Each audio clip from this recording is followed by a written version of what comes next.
ministry, and so Yeah. I'll be interested to see the kind of the correlation or the differences and how it works. So yeah, Yeah. I mean, I think the key is that it's probably a more confined process, but that process can be repeated, I think. And so the initial lie busting thing is very much about, God, what do you want to do? So yeah, it's about asking God what he wants to do, and then it's in there, then just following his lead into identifying what it is, whether it's personal, generational, whether there are areas of people's lives that are stuck, whether they're still demonic areas that are attached in some way, and looking to work through the process. It was good. I mean, last night we had a couple here who did the lie bust, and Jonathan observed and then critiqued and gave some things after, which was quite interesting. Um, those couple of guys were put on the spot, and there was two guys who did it as well, which was great. Because often usually it's a lot of ladies are involved in this stuff, but we've got quite a few guys who are quite interested in it, which was good. So yeah, no, the whole that's good. I feel it's very much in line with where God is wanting to take people, because it's about people hearing God for themselves, and it's about connecting up with the realm of heaven and his glory as part of that. So opening people up to engage him at a deeper level. So, it certainly is very much in line and in tune with everywhere I feel God's going. And if it can be an accelerated process, then I'm all for that. Years ago, Yeah, some me used to too. go away for weeks of ministry and things, and if we can do it, and we've actually engaged that with a couple of people who aren't Christians, which has been really interesting. Um, Wow. and one of them got saved. Well, both of them actually got saved as a result of that. I think Jonathan also recently has done one with someone who wasn't a Christian, and they got introduced to Jesus as a part of the process. So it's Wow. good. So yeah, very good. Awesome. Okay. Hmm. So, all right. So, is there anything you want to talk about today? What about you, Peter? Um, yeah. I was wondering if you could shed some light on the subject of time and the timeline. For some reason, the Lord's just really been highlighting that to us recently in different ways. Prophetically, we've gotten some friends and words personally about time and like redeeming the time, and I'm looking at that in a whole new light now with all of this stuff we're learning. And I know in some of your diagrams, Mike, you have that one diagram where you show the menorah on the side, kind of on the side, and the line that goes over, and all of the different candlesticks are like the spaces are the kingdoms and where the courts are located and all of that. But you call that center one the timeline. And I know you have like the fiery sword is there on that as well. Can you just elaborate on that a little bit? Yeah. Yeah, I think I was asked something similar this week as well in one of the other sessions. Um, I think we there's various ways of thinking about time. I mean, time is obviously a very interesting uh, subject, and thinking about going back in time or affecting time, and both past, present, and future. And in a sense, the realms of heaven are not in the same time dimension as this realm, but I also don't believe that they are totally absent of time, because I think the created realm is engaged as creative, and it's engaged with creative light, which operates faster than created light, because God is light. So the ultimate, if you could go fast enough, which means you could find God. because he's light, and whatever the speed that he is at, if you match that speed, you'd find God. Now that means that our time that's operating here is slowing down. It has slowed down, so time is different, and how you can get potentially 13 billion years maxed into 6 days of creation is an interesting conundrum, but not if the speed of light has changed, because the function of matter and space, E equals mc squared, is a function of time and matter and energy, and they're all affected. So matter, for instance, you can change it, but you can never destroy it. It just changes into another thing. You burn a piece of paper, and you might think that that piece of paper disappears, but actually the atoms and molecules of that paper go into the air, and they become part of the atmosphere, and they never disappear. They're always there. And technically, if you could creatively call those atoms back together, you could form the same piece of paper. And so there are things like that where healing takes place in result of people's hair growing back. Well, because your hair might disappear down the plug hole when you have a shower, but actually it doesn't ever not exist. It may exist in a slightly different form as it's broken down, but actually it still exists. And so there's a lot of things there where you can call things creatively back into existence. And I think looking at time, energy, matter, time, they are together in a function. And so when one is changed, it affects the others. So when it comes to time itself, I have engaged the timeline a number of times where God has taken me back in time and showed me something, and it was like I was there to see it. Right back to seeing creation birthed, and I've seen several other things from a perspective of being taken back to see it. Jesus took me back to show me miracles, and I saw him doing them, sort of thing. That's part of it. I've also seen that the timeline is connected to the heights where wisdom is, where it talks about the way, and I believe that way is talking about the way of life, which is actually past, present, and future. And there are pathways that meet there, and so that there's an interesting connection to all that. Now, can we go back in time and change something? Well, if you did, the question is, would you remember it? Because it will have never have happened. And those are some of the conundrums with time, because if you went back and changed it, then it would have never have happened. Therefore, you couldn't have a memory of it. So you would never know in reality. So I think those sorts of things are interesting sort of philosophical questions, which have interesting things. I know people who have talked about being sent back on assignment in time. Gary Beaton, I think, is one of them. Has definitely talked about that, and going back to find out what happened to make sure that, I think what he did there was probably not to change it, but to make sure what happened had no ongoing influence or to affect what went on, because having known what went on, he could then make declarations and do things to make sure that those things didn't have an ongoing effect. Now, the sort of question again comes up, how does that actually then outwork in this time? Because if he never went back, then it wouldn't have been affected. So the future was only there because he had already gone back and had already affected it.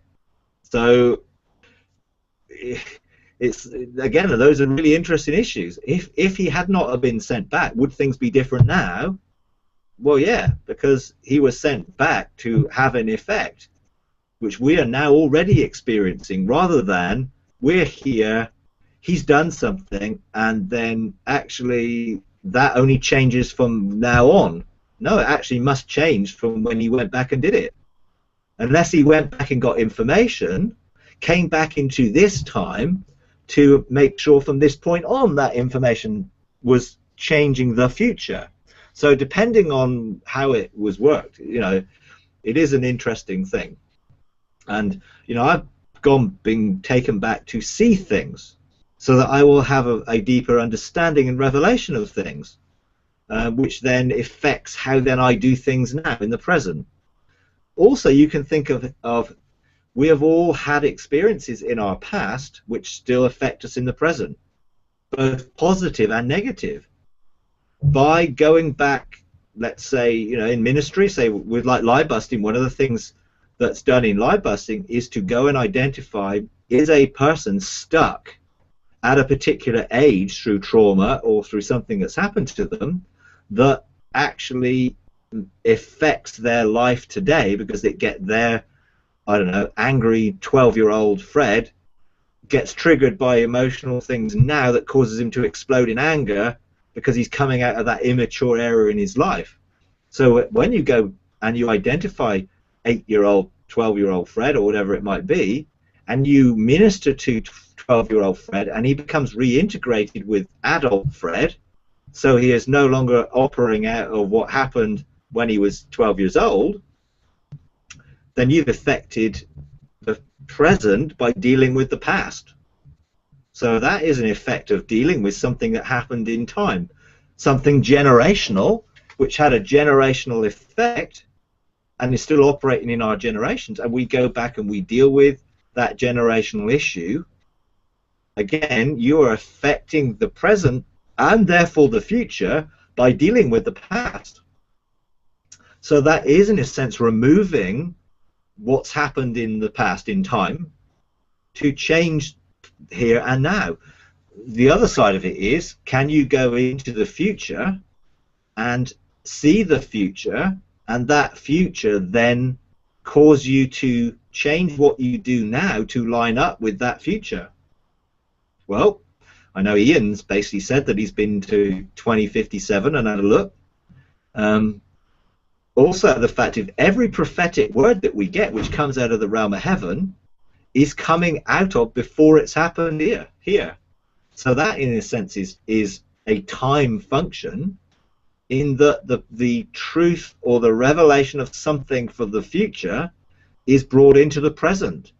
Now, scientifically, that happens because the realm of the quantum realm or the spiritual realm is at a faster speed of light than this realm. Therefore, anything that's going on there will be before this realm, and so can be brought into this realm, which is coming out of the future. And a prophecy must come out of the future, because it's saying something that's not yet happened. So that must be a function of engaging in something in time, which is before this time. So there's lots of things around it. I personally, I'm not drawn to go to look at the future myself. Not to say that I wouldn't be at some time, maybe if I felt that way. I've already seen some of the future in terms of the prophetic timeline and the prophetic things that we're preparing for now. That is from the future, which is okay, Jesus is going to come back on the last day, and therefore we need to be ready for that. So that is the future affecting the present, in that we are wanting to be ready for that event. So both those things work together, but we must live in the present with an expectation of the future and not being hindered by our past. So the whole of time, and whether some of the pathways that meet on the heights with wisdom are connected with past, present, and future, or connected to ancient paths. I think the more time we spend there, the more we'll get engagement into that. And if you're going to go back into Satan's trophy room under the earth and get back what's been stolen and robbed, and some of that may be generational inheritance which will be released into this generation. Again, that's releasing things that have been locked up in the past to manifest in the present, and when they manifest in the present, they will undoubtedly change the future, because we'll be operating differently as a result of it, and therefore everything changes that way. Some of these things are very the more you think about them, the more conundrums they potentially throw up. But I feel that if people are mandated and called to do it, trans-relocation may not just be in the present time, but maybe within time. And so we may well be trans-relocated from, let's say, people now in this realm who are unable to engage with God in a different dimension, may be used by God to go back and change the past or affect the past, because we're now in a way that we can do that. Whereas maybe those people who lived in the past weren't able to engage at that level of revelation. So God is using people in the present to go back and administer things, because now there's fresh revelation about how to do it. That's an interesting sort of thing, and I think maybe that's the sort of things that Gary Beaton and others are doing.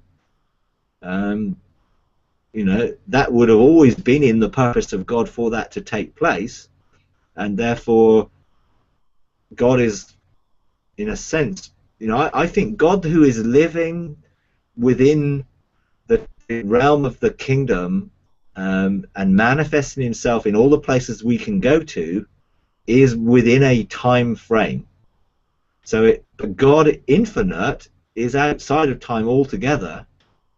So everything, I think time as a function is here to limit Satan and sin, because it is only limited to time, and once time is finished, then there can be none of that outside of that time. It's wrapped up and encompassed, and in a sense will end up the lake of fire, I guess, or wherever that represents in terms of being finally finished. And so we will not be affected by that, other than our future is somewhat determined by what we do in the present, like rewards.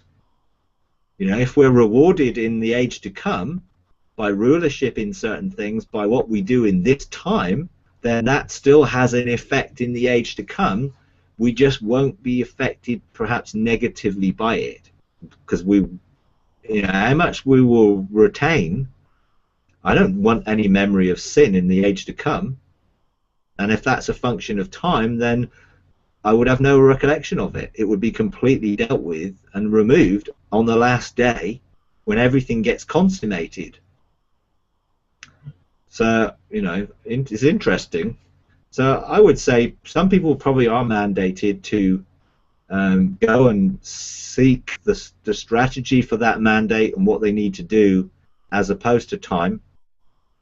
But all of us are affected by it in some way or another, and I think all of us should have rulership in the present that overcomes anything that's been a negative thing in the past. And so we have authority over what's happened in the past.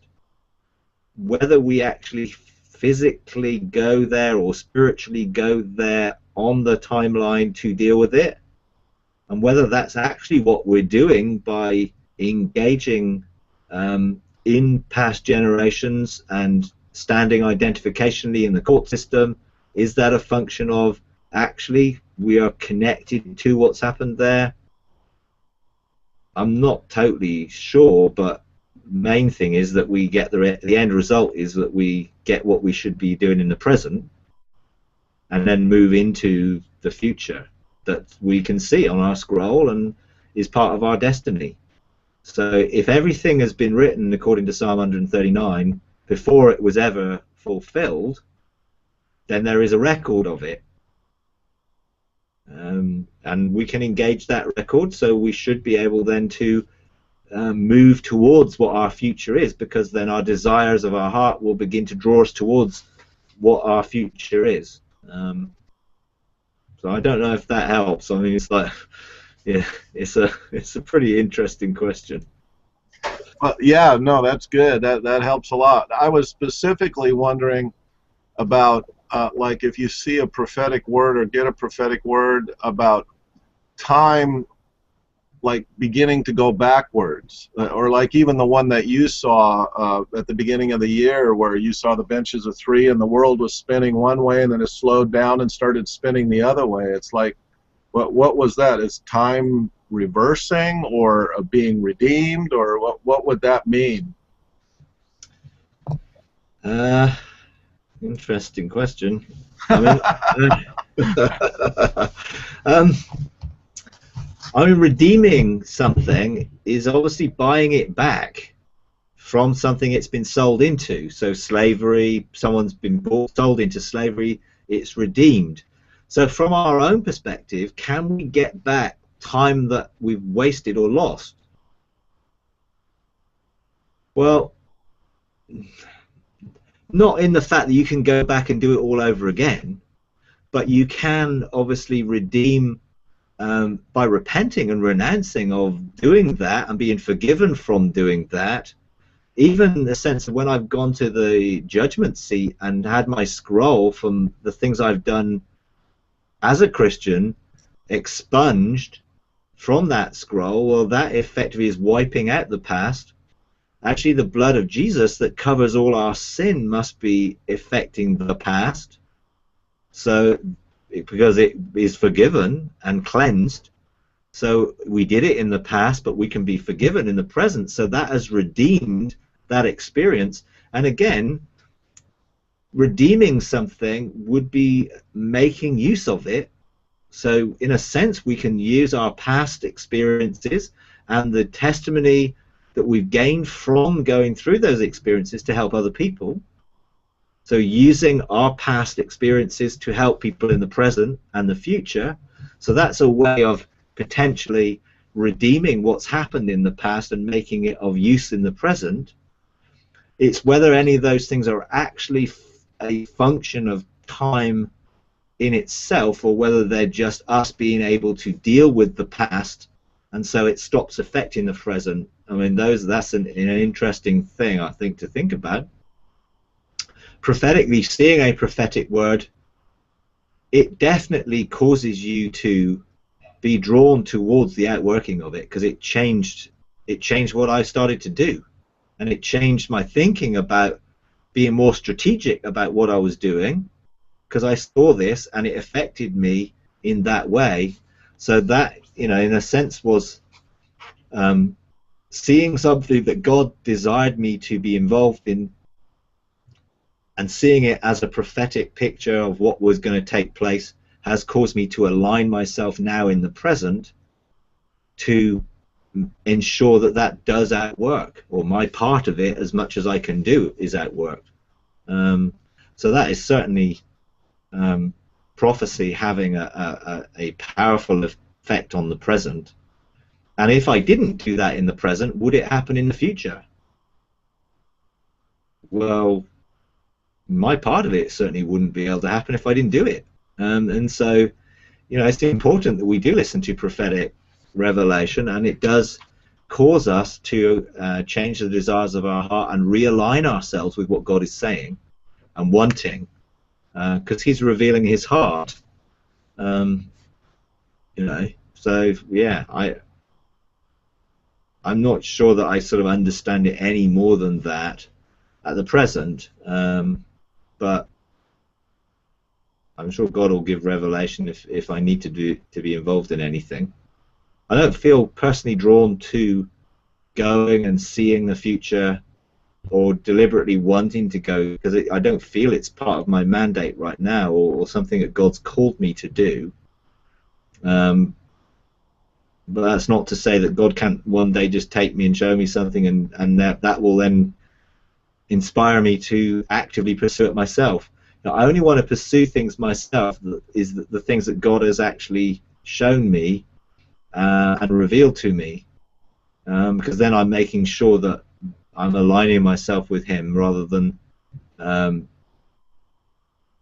trying to pursue things for the sake that I can. You know, I can no doubt go on the timeline because I've been there. I don't want to do anything other than what I see the Father doing.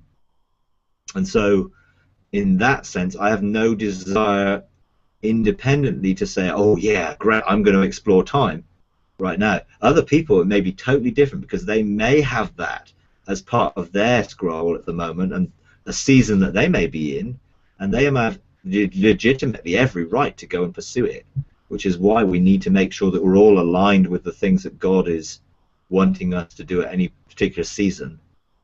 You know, and in that sense, you know, I love science fiction and I love those sorts of things. You know, I've read Time Cop and books like that because I've been fascinated by, you know, prophecy and how things can do that. So, you know, if I was to let my imagination go, in a sense, you know, I could easily create a desire to an interest into those things. But actually, that might be something that I was creating rather than something that God was wanting of me now. So I'm certainly not feeling drawn towards exploring time at the moment. But who knows? You know, it may be something that becomes a desire in the future. So, yeah. Mike, you mentioned we're talking about Satan's trophy room. Can you expand on that a little bit? I know I've heard Ian teach on it, but is that something that you need a mandate from God to do, or how do you go to the courtroom first, or how does that work? I mean, I haven't done that, so I'm just kind of curious about it. Yeah. Well, my experience was I was mandated, and I was given. I had an encounter in worship where I was surrounded by fire and flames, and I wasn't being burnt by it, but I was aware that I was in a very fiery environment, and I'd stepped into something spiritually, which was quite intense, and then wisdom came. If I can recall what happened, I think wisdom took me to the heights and gave me like a staff with a headpiece on it, a golden, you know, sort of elaborately decorated headpiece on a staff, and then she took me to a door, which was the door to under the earth. And as I opened the door, all I could see was fire, but I wasn't afraid to go through it. So I walked through it, and when I walked through it, I then came to a door, a big door, with a large demonic-looking creature that looked a little bit like the Balrog, which was in Lord of the Rings in the first film. And when I went to this door, I must admit I did feel quite inspired to be like Gandalf, who slammed the staff into the ground and said, you know, rather than "you shall not pass," it was like "you shall open." And so I did it. I actually slammed this staff into the ground and declared the door open, and this thing just moved out of the way, and I was able to go into it. And actually, it was a very, very sobering, emotional thing to see the destinies of people that were Satan's trophies that were hung on his wall in this place, and those that were not yet saved, those were mantles there which he had taken from people or they'd given to him because of their sin, and there were a lot of ministry mantles there which he had claimed because people had fallen, which was very sad. It was quite a sad thing to start with, and then I was taken and I went to see an area which was generational inheritance, and I felt quite stirred by thinking that I am first generation. In a sense, on my father's side, I'm first generation Christian. My mum is she's second or third generation Christian, But on my father's side, it was almost like I have no inheritance.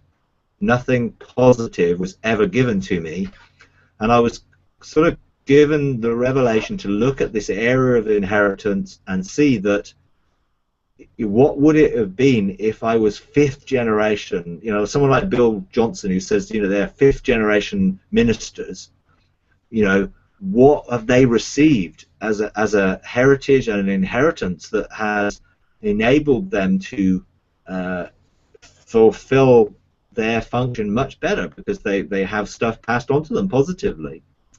And it was almost like I saw that there's so many generational things, family generational things, that should have been positively given, but the enemy has stolen. And there are obviously reasons why that, but I felt that I'd been given a mandate to go there, because in the future I would be able to help people to get back their inheritance. And to have, in this last generation, if you think of it coming up to this last generation, whether there's a generation to come, we're in this time where, we're approaching things, then it would make sense to have all that the enemy has stolen generationally and inheritance-wise released to a last generation, who are going to then explode with a multiplication, and that can supernaturally take place, that we could be imparted and invested with something of authority that was been robbed over the generations, but God is going to release in this last generation. That really excited me, because I thought, hey, we can see an amazing explosion of authority and power, because all the generations are going to be rolled up into this last one generation released. And I feel some of that is what the Joshua generation is about. It's receiving an inheritance, yes, but it is being able to release others to get the fullness of their inheritance in the land. And I think some of that inheritance will be enabling them to receive all the generational things which have been rolled up and ready to be delivered now. And for those who've been blessed by generational inheritance, that's great and awesome. That just when I went into that room, I was just initially overwhelmed by just the amount that the enemy has as trophies, that we need back, and we need to see people obviously engage when they become saved. They become off Satan's trophy wall, and they become part of the robe, the train of the of Christ's robe in the temple. When I went into heaven, one of the first encounters, I was in a chariot, and I was with Jesus, and he had this amazing train of this robe which was going out beyond, and every sort of seeming like every sort of second there was a flash of light, and it looked like this was made up of like diamonds or jewels. And I sort of said to him, what are those flashes of light? And he said, well, that's a trophy that's come home. That is salvation. Someone has become part of this train. And it was just like, wow, because there's a lot of them. Estimates anywhere between 150, 200,000 people a day who become born again. So there's a lot of flashes going on. And a lot of Satan's trophy room is being robbed. We're getting it back. But there's an awful lot more still there, and there's other things which. Now, does everyone have a mantle or a mandate? I don't know. I was given a mandate, but I'm usually given a mandate to help other people do it. So, I know you need to be able to access that on the heights, and there's a door there that will lead there. I've not taken anyone there yet. So you haven't done that yet? No, I've not taken anyone there yet. Not felt authorized to do that yet, but I'm sure I will. I took some people yesterday to a place I've not taken anyone else before either, because I felt authorized to do it, having been there myself in the morning. Sometimes it's just, I go with the flow of things that God is leading me to do. But I will do. I mean, it's an area that, but you need to have a level of authority to be able to go there. You know, and I went there to observe and it was a reconnaissance mission to give me an understanding of what was going on there, and what I then needed to go back and seek wisdom about the strategy of how. Because it's okay knowing, yes, there are all these generational things. Yeah, I can see a real clear thing of, yeah, everyone who gets saved, their trophy comes out of that, and they become part of God's train, and that's shown off there in heaven, which was awesome. Mantles, which have been given up because of sin and have not been repented of, and therefore are still there. We may need some understanding of how. And so when I feel the time's right, I will go to wisdom, and you know, I very much operate on where the desires of my heart take me towards.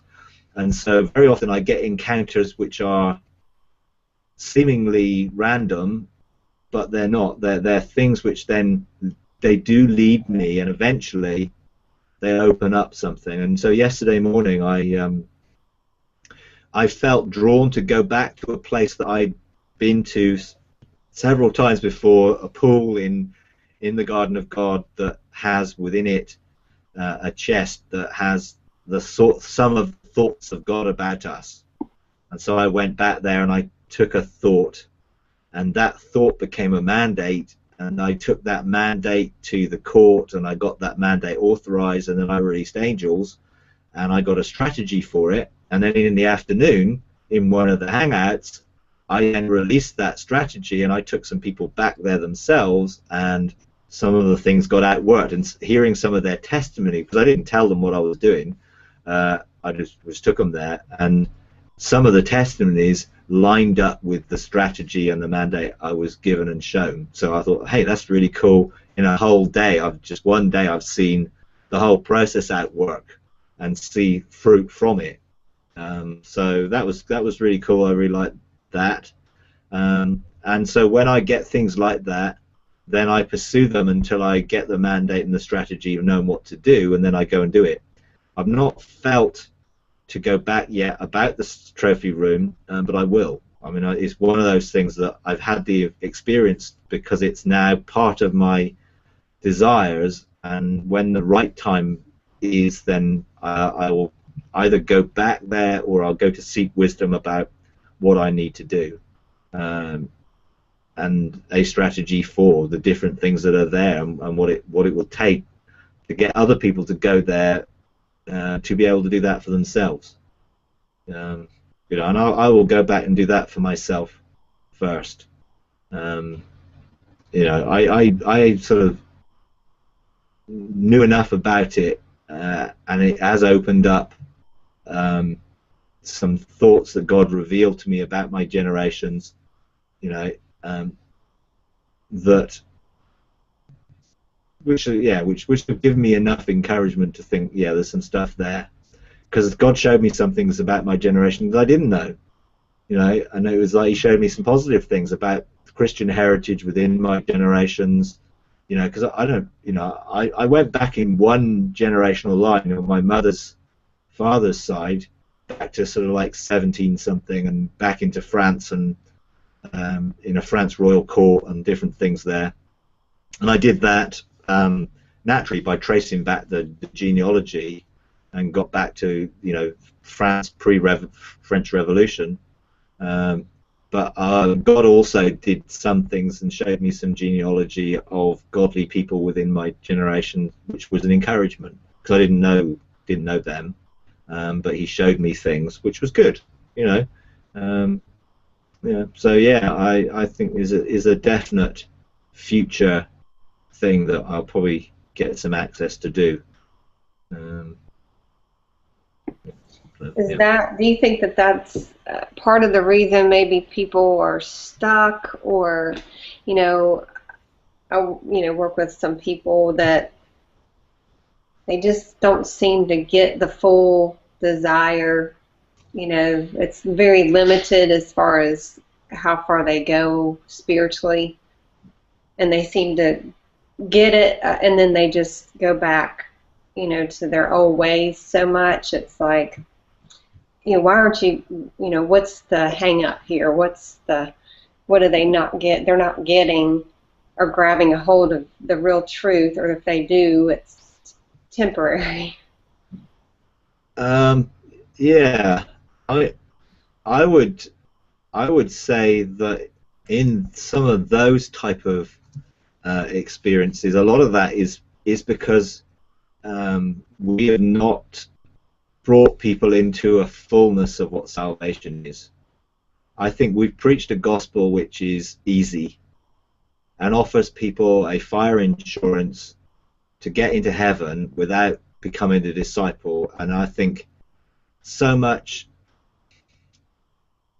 I'm not saying that everything is manipulative, but I think a lot of altar call type things have some sort of element of emotional thing with it, which are not necessary that everyone was ever born again who went and just walked out or prayed a prayer without choosing to follow Jesus and make him become a disciple. Because Jesus didn't say you can receive salvation in any way. He didn't say pray a prayer like this. He said, leave everything behind and come and follow me. And without that level of, I'm going to follow Jesus no matter what, either there's a whole lot of premature births in which people are really prematurely birthed and not making that real decision to follow Jesus, but have sort of brought into, I don't know, something which is not the fullness of it. Anyone who's totally born again of the Spirit of God should have a desire to pursue him. Now then, obviously it's up to the church to disciple people in making sure that they deal with the weeds and the seeds and the stones in the heart. Because if you don't deal with the hard areas of the heart, you don't get rid of the memories, and you don't get transformed in that area, then that can cause you to look to your old ways of doing stuff. I think a revelation of baptism and what it means to be dead and crucified with Christ, have we truly presented the truth of the Christian faith to people? And if we haven't, then we're have to be accountable for the way in which we presented the gospel and presented the Christian life. So for us here, we're producing this equipping track, and it's going to be experiential. So when we see people saved, we're going to introduce them into an encounter with God, in which they drink the living water, in which they open up their life and allow the presence of God to come in, actually as an encounter, rather than pray this prayer and hopefully you're all right now. No, we're going to do it differently. When we have our next baptism, we are going to do it totally differently, in which we're going to have it as a personal encounter with, like Jesus's baptism, and the heaven open and God speaking down and words of affirmation. And we're going to actually do it totally differently, and we're going to look for encounters that help everybody to engage with the reality of the truth, rather than intellectually having intellectual knowledge. And I would say for the last, I don't know how many hundreds of years, we have been presenting people with intellectual knowledge rather than experiential encounter. And those that are genuinely birthed from a, what must I do to be saved? I am on my face before you and I desperately want you and I'm going to follow you the rest of my life, don't tend to go back. Those that we've said, anyone want to become a Christian, put their hands up, just repeat after me this prayer, I think a lot of them aren't genuinely meeting with God. And therefore, they go back because they never, when you look at the parable of the sower, it talks about those who become unfruitful, so they were fruitful. It also talks about those who had no root in themselves. So does those that did not receive the seed, that their hearts were hard, well, we can say that they were never impacted by the kingdom or born again. There were those that had the cares of this world, the weeds and the thorns, that says, oh, when trouble came as a result of living out the truth, they went back. You had those who had stones in their hearts, that the roots never went down. Were any of those first three actually really born again? Or does the seed have to go into good ground before it really produces a harvest? Can you have the seed going in and then produce good ground? Those are interesting thoughts, and I think God is leading us to a more experiential encounter with God, where people genuinely know that they have been born again, and they genuinely know God is now living in them, and then they can be guided and directed by the Holy Spirit to hear God's voice and to follow him as a sheep. If we have not helped people hear his voice, how will they follow him? Because Jesus said, my sheep hear my voice and they follow me. So if people can't hear God's voice, either we've not helped them and equipped them, or they were never born again in the first place. And I think we have to genuinely look at a lot of what we do and how we've done it. You know, because I mean, I don't know about this, but I read something about a group in the States that were producing some sort of baptism, public baptism pack to say this is how you do it, and they would have plants in the crowd and in the audience, and they would get people rushing up to the front to encourage other people to rush up to the front, and it just sounded like manipulation rather than genuine people. And it's like, well, why would you want to do that? You know, I'm not saying there's not genuinely the Holy Spirit moves people and people respond. I mean, I went to where did I go? I went to Pensacola, and I went to the Brownsville, and I experienced what it was to be under conviction of the Holy Spirit. So I can see when they started singing, you know, run to the mercy seat, I wanted to run to the mercy seat, and I was already saved. And I just wanted to run up there and just encounter God, because I was under conviction, because the fire of God was there. And I'm genuine. That was genuine. I have no doubt that that was genuine. There was no manipulation that I would see.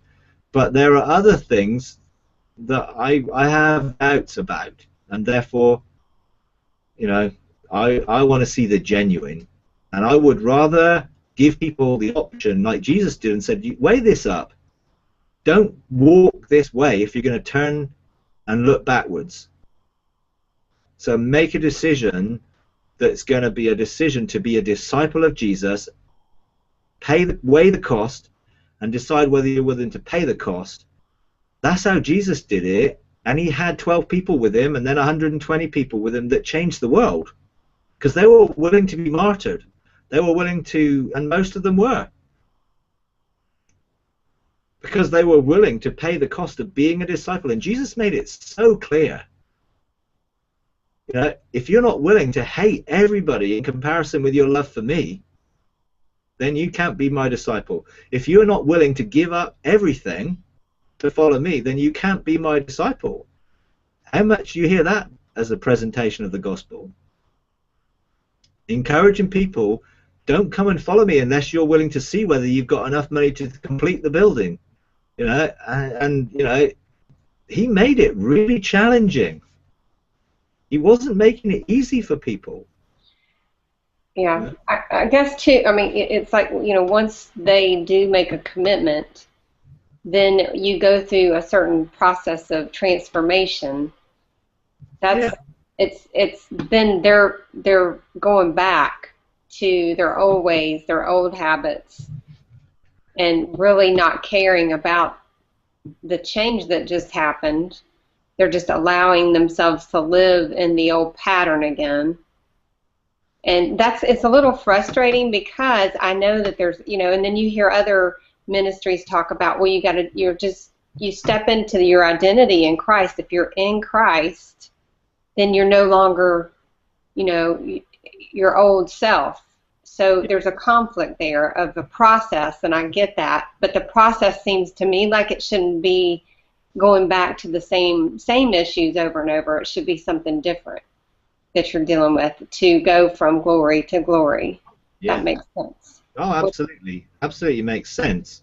But my question would be, what were we giving people as their entrance into salvation? Right. Did they actually experience something, or were they following a formula that we gave them? And therefore, were we expecting them to do something that they had not got the power of God to do because the power of God wasn't in them? So when are people genuinely saved? When the presence of God comes to dwell in them, and if they do not sense that presence of God or know and therefore able to follow, then were they genuinely born again in the first place? And I would question some people's experience, because it wasn't an experience. They just did something. And so, the issue of whether everything is all done, I know it's a big issue within the body right now, and I know there's a big issue over, was it all done on the cross? Absolutely, it was all done on the cross. Were we crucified with Christ on the cross? Yes. Our old nature was completely crucified with Christ on the cross. Does that mean that our soul was totally transformed? No, because the transformation is a process. Transfiguration, be transformed by the renewing of your mind, was not something that could happen in an instant.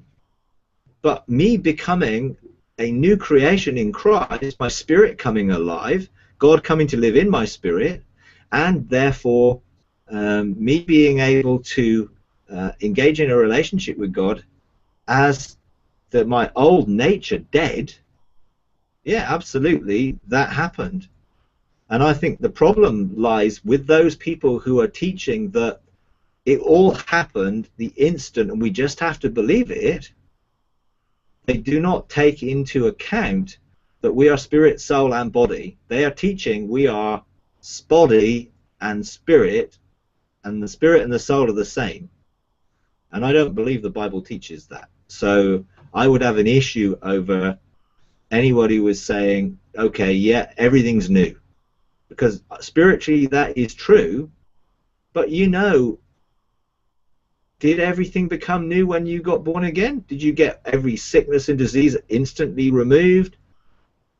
No, you could say, well, that was because it wasn't taught and I didn't have faith and I didn't believe it. Okay. I've no problem teaching the power of the cross because it's victory for us. I just believe that there's a danger in people who are told that you just have to believe, and then the issue would be how much they believe rather than what Jesus did on the cross. And they get in bondage because they can't believe enough. So they're trying and striving to believe what he's already done. Well, I think that puts people into more bondage than telling them, hey, you got some issues to sort out, but God's in you now and he will sort them out as you surrender them to him. And you can be transformed and renewed and your soul can be restored. So a process of restoration of the soul goes on from the fact that Jesus accomplished it for us in the cross. And you take those things to the extreme and you have problems because Jesus died for all our sin, therefore why do we need to repent?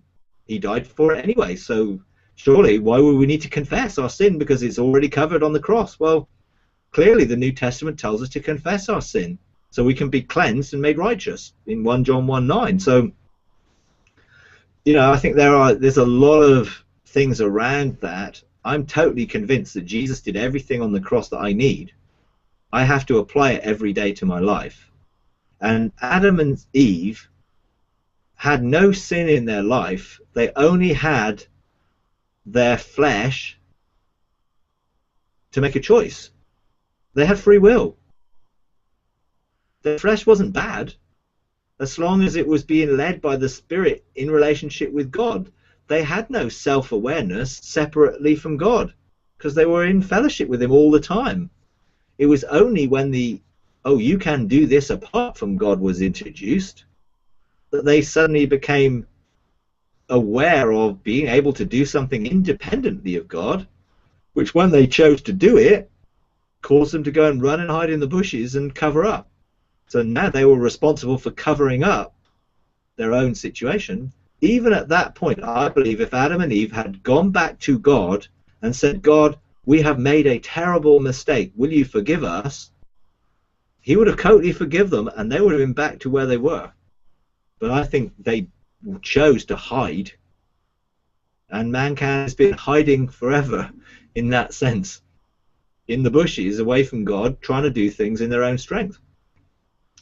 So I want to see genuine salvation and genuine disciples, and I don't believe we will have the same issues with those who genuinely make a decision to follow Jesus to death and are willing to surrender their life to him in lordship.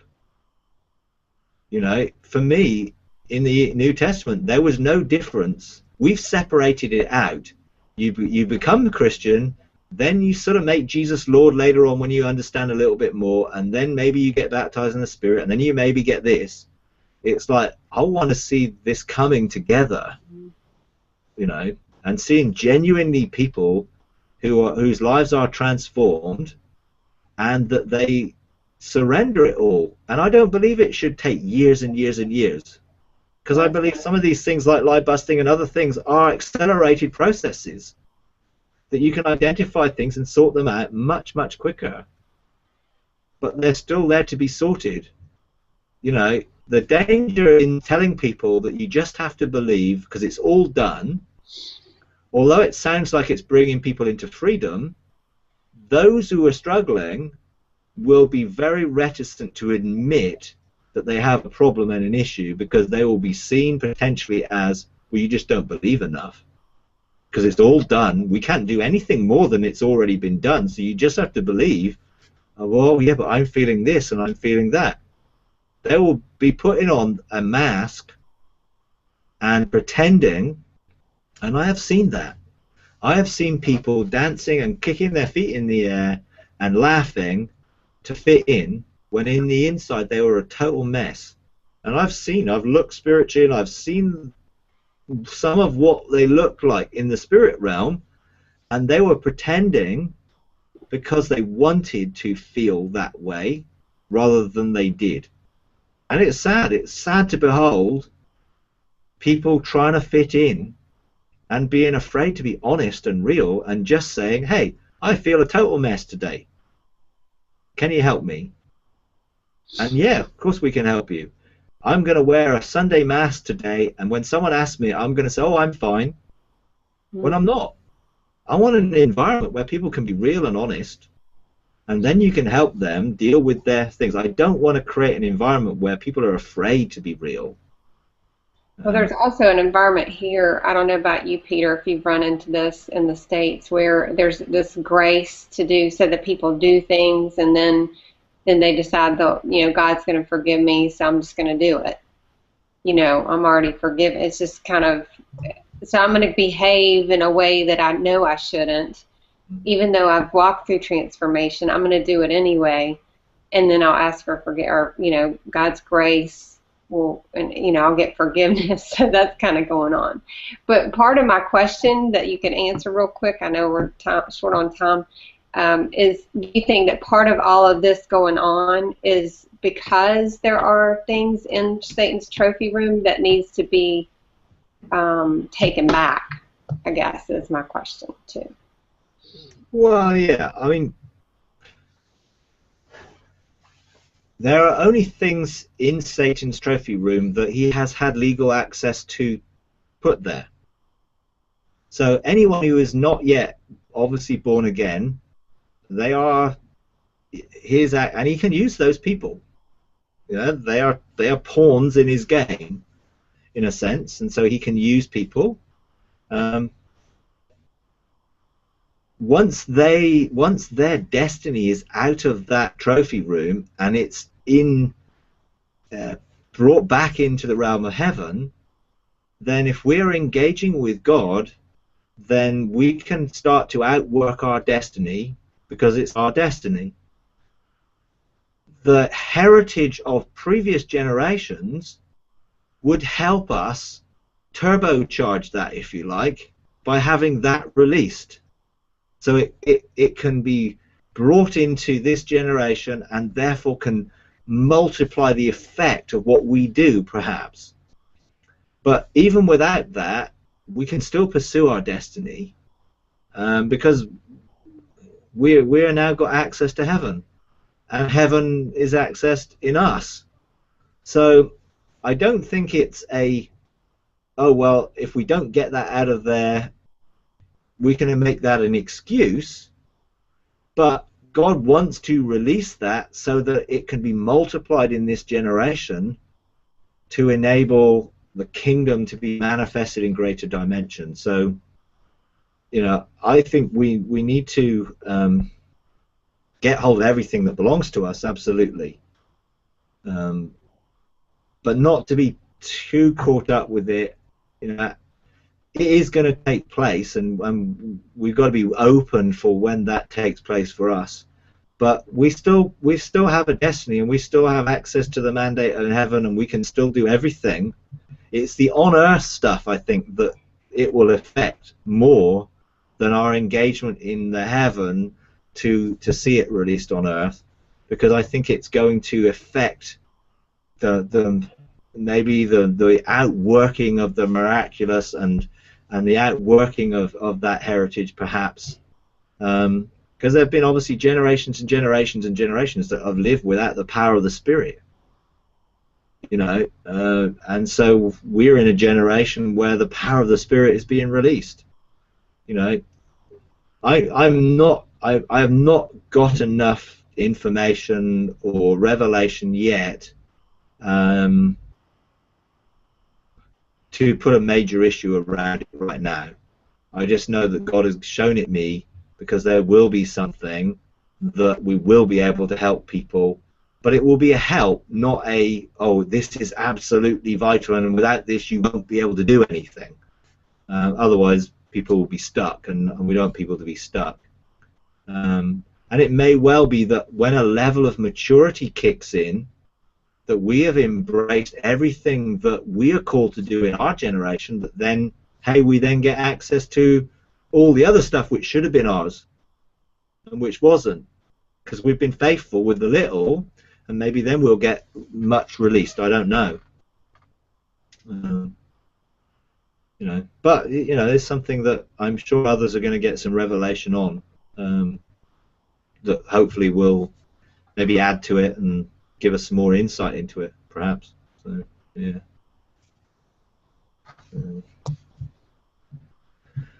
Okay.